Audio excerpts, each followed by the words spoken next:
वहाँ मकान, कहाँ है मकान, हमें तो नहीं दिख रहा। कुछ लोगों को मकान देके कुछ को बेघर कर रहे हैं, ऐसा क्यों? ये बच्ची भी मेरे साथ लाठी चार्ज खाई है, बच्ची का लाठी चार्ज खाने के लायक की है? पूछिए मोदी जी से। होता है वोट लेना होता है तब तो यहाँ सारे नेता आते हैं, कब हम उन्हें बांग्लादेशी भी नजर नहीं आते। पुलिस की दादागिरी चल रही है, डीडीए की दादागिरी चल रही है, बीजेपी की गुंडागर्दी चल रही है। तोड़ दिया अचानक आगे, उसके बच्चे भी इसी में थे, बच्चों को बाहर फेंका निकाला और उसका घर तोड़ दिया। क्या केजरीवाल की सरकार थी तब तक तो एक ईंट भी नहीं हिली थी। ये बच्ची भी मेरे साथ लाठी चार्ज में थी। देखिए ये क्या कर रही है, ये अभी बताएगी आपको खुद ही। कौन सी क्लास में? यहाँ मैं तो अभी 12th में हूँ।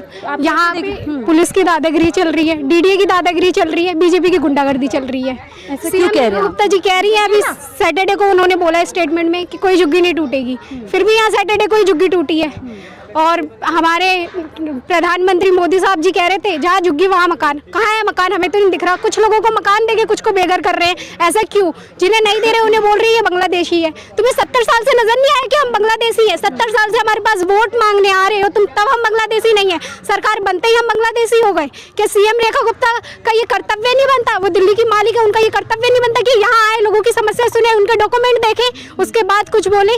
हम यहाँ 70 सालों से रह रहे हैं, लोग यहाँ इतनी प्रॉब्लम झेल रहे हैं और आज तुम हमें बेघर कर रहे हो। और कुछ लोगों को फ्लैट दे दिया, कुछ को बेघर कर दिया, सिर्फ किसकी वजह से? एक राशन कार्ड ना होने की वजह से। दिल्ली में कितना टाइम से राशन कार्ड बंद है, ये तो सरकार को भी पता है। तो ऐसा क्यों हो रहा है? जब वोट लेना होता है, वोट लेना होता है तब तो यहाँ सारे नेता आते हैं, कब हम उन्हें बांग्लादेशी भी नजर नहीं आते। तब वो हमें कुछ भी, तब तो वो माँ भी बनाते हैं, हमें बहन भी बनाते हैं, बहुत प्यार से बोलते हैं। अब हम उन्हें बांग्लादेशी नजर आ रहे हैं। अवैध उन्हें दिख रही है। उस टाइम क्यों नहीं कहते कि ये जमीन अवैध है, इन लोगों से हमें वोट नहीं चाहिए? उस टाइम खाली कराओ, तब तो नेता आते हैं, कहते हैं दिखाओ हम तुम्हारा वोटर ID कार्ड अभी बनवा के देते हैं, हमें वोट देना। तब ऐसा क्यों करते हैं? आज आपको ऐसा क्यों किया जाता है? आज उस टाइम इन्हें सरकार बनानी होती है, पर ये भूल जाते हैं। रेखा गुप्ता भूल रही है कि इसी दिल्ली के जनता ने उनकी सरकार बनाई है। ये जब सरकार बना सकती है तो गिरा भी सकती है जनता। वो ये भूल रही है। 28 साल बाद बीजेपी आई है, अगर यही माहौल रहा तो 50 साल बाद आएगी बीजेपी, क्योंकि यही जनता सरकार बनाती है। वो ये ना भूले, पहले तो वोट चाहिए तो मांगती है, उसके बाद फिर ऐसा जब चुनाव होता है तो सिर्फ एक वोटर कार्ड के ना, उस पे जो पहचान पत्र होता है उसी से वोट दे दिया जाता है, उससे वोट लेती है। तब तो नहीं बोलती कि राशन कार्ड दिखाओ। और राशन कार्ड तो राशन लेने के लिए होता है। अगर हमें ये बता रही है कि राशन कार्ड मकान के लिए होता है, तो हम बच्चों को क्या शिक्षा देंगी? क्या हमें कानून सिखाएंगी? क्या कानून हमें समझ आएगा कि राशन कार्ड मकान के लिए होता है? राशन कार्ड तो बस राशन लेने के लिए होता है। ये हमारी सरकार कह रही है कि राशन कार्ड होगा जिनके पास उन्हें मकान दिया जाएगा, ऐसा क्यों? जनता को कागजों में फंसाया जा रहा है। 2500 की योजना पर भी कह दिया ये कागज लाओ, वो कागज लाओ। कागजों में बता एक बहुत मतलब छोटी सी गलतियों पे उनकी फ्लैट रिजेक्ट कर दिए। ऐसा तो पहले सारी चीज देखो ना, और रिजेक्ट करने के बाद आप कह रहे हो बांग्लादेशी है। आज बांग्लादेशी है हम। आप 12वीं क्लास की छात्रा हैं या पास कर लिया, आप कैसे देख रही है 3 महीने के अंदर ही जितनी भी योजनाएं पहले किसी लोगों को राहत दे रही थी, फायदा पहुंचा रही थी, रेखा गुप्ता आई तमाम उन योजनाओं को क्या खत्म करने का काम कर रही है? हाँ, खत्म कर रही है वो। जब तक यहाँ केजरीवाल की सरकार थी तब तक तो एक ईंट भी नहीं हिली थी।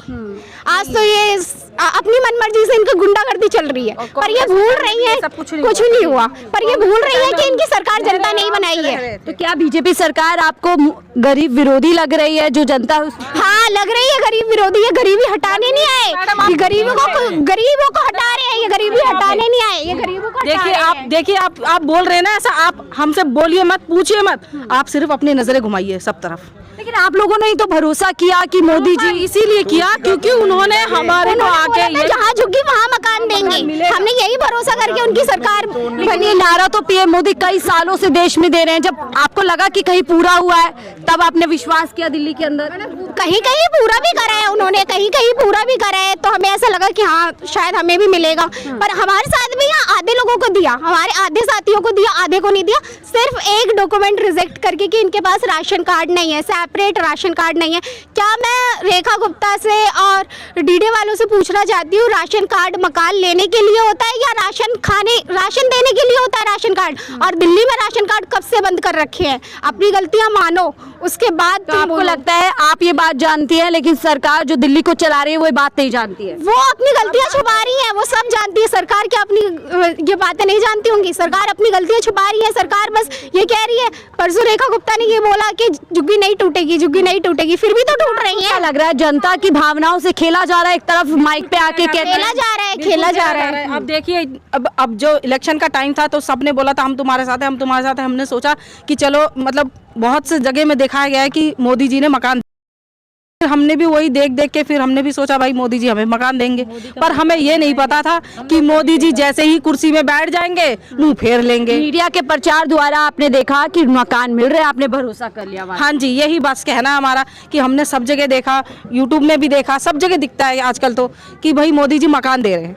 अब हमने यही सोच के हमने उनको वोट दिया, जिताया, सरकार जी कुर्सी में बैठ गए झूलने वाले, और झूलने के बाद मुंह फेर के बैठ गए। पीएम मोदी के वादे अभी चुनाव में आए, महिलाओं को, हर महिलाओं को 2500 मिलेंगे, जहां झुग्गी एक भी वादे पूरे नहीं हो रहे उनके। 2500 मिलेंगे। आपने ये सुना? आपने किसी के मुंह से ये सुना कि मिला उनको 2500? सुना? कह रही ये कागज लेकर आओ, वो कागज। मैं आपको बता रही हूँ मेन बात, वहाँ पे जाते हैं वो, वहाँ पे क्या बोलते हैं, आप 200 रुपये लाइए, उनके नाम का वो खुलेगा अकाउंट, उसके बाद आपका उसमें पैसा आएगा। फिर मैंने उनको यही बोला कि भाई मेरे को नहीं देना पैसा, भ्रष्टाचार हो रहा है, ये भ्रष्टाचार हो रहा है। मैं खुद कह रही हूँ, मैं गई थी वहाँ पे इलाहाबाद बैंक में के बाद योजनाओं के नाम पर पैसे बटोरने का, पैसा बटोरने का काम। आप बताओ, सब सारे गरीब लोग 200 रुपये दे के 2500 रुपये मिलेगा, कौन नहीं चाहेगा? आपको क्या लग रहा है बुलडोजर क्यों चलाया जा रहा है दिल्ली में? मैं आपको बता रही हूँ ना क्यों चलाया जा रहा है, क्योंकि यहाँ से कई लोगों को मतलब वहाँ शिफ्ट कर दिया गया है, और आधे लोगों को बोला हम बाद में देंगे। बाद में देंगे का मतलब क्या है, बाद ही हो गया। तो आधे लोग तो चले गए चुपचाप, अब आधे लोग यहाँ रह गए। आपको लगता है बाद कभी नहीं आने? बाद कभी नहीं आएगा, मगर बाद ऐसा नहीं है कि हम यहाँ पे ऐसे ही चले जाएंगे, नहीं जाएंगे, हम यहीं रहेंगे, मगर जाएंगे कहीं नहीं। और 5 साल के बाद तो फिर से वोट आएगा ना मैडम, इलेक्शन तो फिर से आएगा ना। लगता है ये सरकार दोबारा रिपीट नहीं? अब मुझे नहीं लगता कि अब ये दोबारा रिपीट होंगे। आप क्या, जिसे आप 12वीं क्लास में, आपकी समझ क्या कहती है, इतना बुलडोजर एक्शन दिल्ली के अंदर क्यों किया जा रहा है? कि बस गरीबों को हटाने के लिए कर रहे हैं, जगह कब्जा करेंगे, डीडी जगह लेंगे, और बिना कोई नोटिस दिए हुए डीडी अपना बिल्डोजर लेके जब मर्जी आ जाता है यहाँ पे बिल्डोजर चलाने। उनके साथ दिल्ली पुलिस होती है। डीडी वाले से अगर हम पूछते हैं कि बिल्डोजर क्यों चला रहे हैं, हमें कोई नोटिस क्यों नहीं दिया गया, तो वो सीधा कहते हैं हमें रेखा गुप्ता जी ने बोला है, रेखा गुप्ता जी ने भेजा है यहाँ बिल्डोजर चलाने के लिए, LG साहब ने भेजा है। ऐसा क्यों करा जा रहा है? ना कोई नोटिस ना कुछ, और तुम आकर किसी के घर में बिल्डोजर चला के चले जाओ। तुम क्या सोच रही हो तुम्हारी सरकार हर साल बनेगी? मोदी जी तो कहते हैं मैंने सिर्फ गरीबी पे भाषण नहीं दिया, मैंने गरीबी देखी है, मैं गरीब परिवार से आता हूँ, जानता हूँ। नहीं देखी उन्होंने गरीबी, नहीं देखी। अगर गरीबी देखी होती ना, देखी उन्होंने, बोल रहे हैं वो, उन्होंने गरीबी नहीं देखी।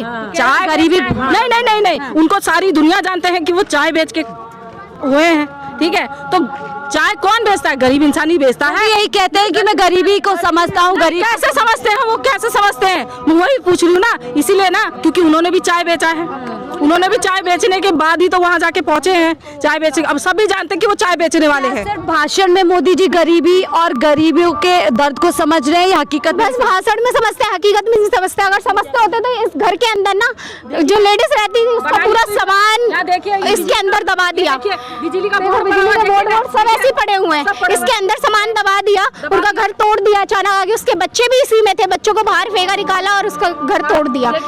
ये महिलाओं की तरफ सेंसिटिव नहीं है, बिल्कुल भी नहीं है, बिल्कुल भी नहीं है। और डीडी क्या कर रही है? डीडी क्या कर रही है? ये जो थोड़ा सा टूटा होता है कि चलो हम सोचते हैं कि पर्दा लगा के गरीब इंसान रह लेगा, ठीक है?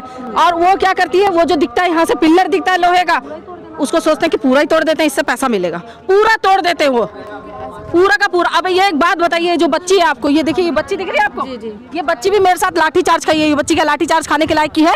पूछिए मोदी जी से, पूछिए आप, और या फिर उनसे पूछिए जो महिला बनी है अभी। कहते हैं बेटी बचाओ बेटी पढ़ाओ, कैसे बेटी बचाएं भाई, कैसे बेटी बचाएं? ये जो तुम घर तोड़ दोगे, ये जो पर्दे वाले में रहेंगे, ये इतनी बड़ी बेटियां कहाँ रहेगी?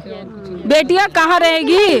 कहाँ? और ये बच्ची पढ़ने वाली, ये बच्ची पढ़ते पढ़ते कहाँ जाएगी? अभी आप क्या दिल्ली की जो अभी दशा वो कह रही हैं, इंटरव्यू पे इंटरव्यू 100 दिन होने पर रेखा सरकार अपने दिल्ली में दे रही है और लगातार कह रही हैं कि 100 दिन बहुत कम होते हैं दिल्ली वालों के लिए काम करने के लिए, और हम अभी दिल्ली की दिशा तय कर रहे हैं, दशा तय कर रहे हैं। तो क्या लगता है यही दशा अब दिल्ली के अंदर देखने को मिलेगी? हाँ जी मैम, हर जगह झुग्गियाँ टूट रही हैं, हर गरीब के साथ यही हो रहा है। 5 साल करेंगे, गरीब मिलेगा ही नहीं दिल्ली में। उसके बाद ना ये 5 साल ये गरीब जितने हैं यहाँ पे यहाँ रहेगा, उसके बाद ये सरकार अब दोबारा नहीं आएगी, सरकार भी नहीं आएगी दोबारा, ये सरकार अब कभी नहीं आएगी, फूल कमल का कभी नहीं खिलेगा अब। कहते हैं कमल दिल्ली में फिर वापस बिल्कुल वापस नहीं आएगी। और मेरे हिसाब से ना, अगर मैं खुद कहूंगी, अगर कोई वोट दे कहेगा ना कि कमल को ही वोट दो और उसके बाद वोट ही नहीं देना, मैं वोट ही नहीं दूंगी। इतना गुस्सा आप लोगों को, ये बहुत गुस्सा जो है। राज चल रहा है, जिस तरीके की चीजें हो रही अरे आप बताइए ना, मैं तो जवान हूँ, मैं जवान हूँ, ये भरी उम्र की बेटी है, ये बच्ची कहाँ जाएगी? माँ के दिल में ये बच्ची यहाँ पे छोड़ के जाने के, कमाने के लायक की है? बताइए। बिल्कुल, और देखिए यही सब सवाल हैं जो दिल्ली वालों को और जो परेशान बूढ़े कर बुजुर्ग रहे हैं, कुछ तो आप देखोगे, हम तो चल के आए हैं यहाँ पे, अभी तो आप देखोगे बहुत बूढ़ी हैं जिनको दिखता नहीं है आंखों से, वो बेचारी काला चश्मा लगा के भी जैसे तैसे चलती हैं। तो देखिए छोटे 12वीं क्लास की छात्रा, हम इनसे बातचीत कर रहे थे कि किस तरीके से दिल्ली में जो एक्शन देखने के लिए मिल रहा है उसके पीछे क्या मंशा सरकार की लग रही है। और अब लोग यहाँ पर चिल्ला कर पीएम मोदी से सवाल कर रहे हैं कि आपने दिल्ली की जनता से वादा किया था जहाँ झुग्गी वहीं मकान देने का, लोगों ने उस पर भरोसा किया, आप लोगों को वोट दे करके सत्ता की चाबी दी, लेकिन 3 महीने के अंदर अभी चुनाव खत्म ही हुए हैं।